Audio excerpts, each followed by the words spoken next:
Number ایک، خدا کے دین کو نبی نے خدا سے لے کے امت کو دیا ہے۔ نمبر دو، پیغمبر نے نبی سے دین دیکھ کے پوری امت میں پھیلایا ہے۔ نمبر تین، اللہ کے نبی کے صحابہ کے بعد امام ابو حنیفہ نے یہ نبی کے دین کو لکھوایا ہے۔ نمبر چار، علماء دیوبند نے نبی کے دین کو بچایا ہے۔ توجہ رکھنا، میرے نبی اللہ سے دین لائے ہیں، صحابہ نے دین کو پھیلایا ہے، ابو حنیفہ نے لکھوایا ہے، علماء دیوبند نے بچایا ہے۔ اگر کوئی پوچھے دیوبند کون ہے، آپ دو لفظوں میں بات کہہ سکتے ہو، میرے نبی خدا کے دین کو لانے والے، صحابہ نبی کے دین کو پھیلانے والے، امام ابو حنیفہ نبی کے دین کو لکھوانے والے، علماء دیوبند نبی کے دین کو بولو، علماء دیوبند نبی کے دین کو بچانے والے۔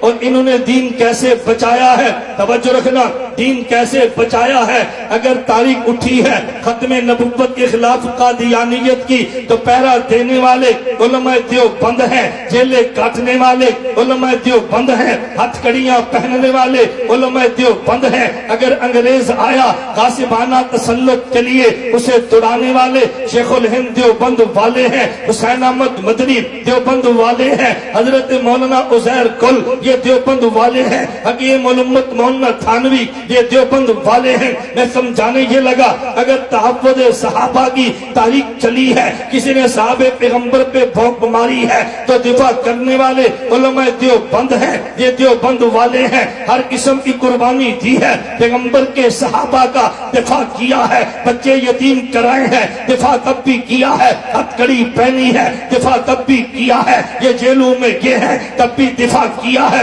دانوں کے نذرانے پیش کیے ہیں، دفاع تب بھی کیا ہے، علماء دیوبند نے دفاع کیا۔ اگر کسی نے فقہاء ائمہ پہ تبرہ کیا ہے، علماء دیوبند نے دفاع کیا ہے۔ امریکہ افغانستان میں آیا ہے، علماء دیوبند نے بچایا ہے۔ اگر آج یہودیت کی الغار اسلام آباد میں آئی ہے، دفاع علماء دیوبند نے کیا ہے۔ دیوبند والے پاکستان کا دفاع بھی کرتے ہیں، دیوبند والے دین کا دفاع بھی کرتے ہیں۔ گلی اور بازار کی گشتے ہو تجھے نظر آئے گا تبلیغی جماعت دیوبند والا، اگر ختم نبوت کا مسئلہ ہو تجھے نظر آئے گا دیوبند والا، اگر حفظ قرآن کا مسئلہ ہو تجھے نظر آئے گا وفاق المدارس دیوبند والا، اگر طریقت اللہ کا مسئلہ ہو تجھے ذکر نظر آئیں گی خانقاہ یہ دیوبند والوں کی ہے، اگر اسمبلی کا مسئلہ ہو تجھے نظر آئے گا فضل الرحمان دیوبند والا ہے۔ تو جب بھی مسئلہ اٹھا دیوبند والے آئے ہیں۔ میں بات بڑی جرأت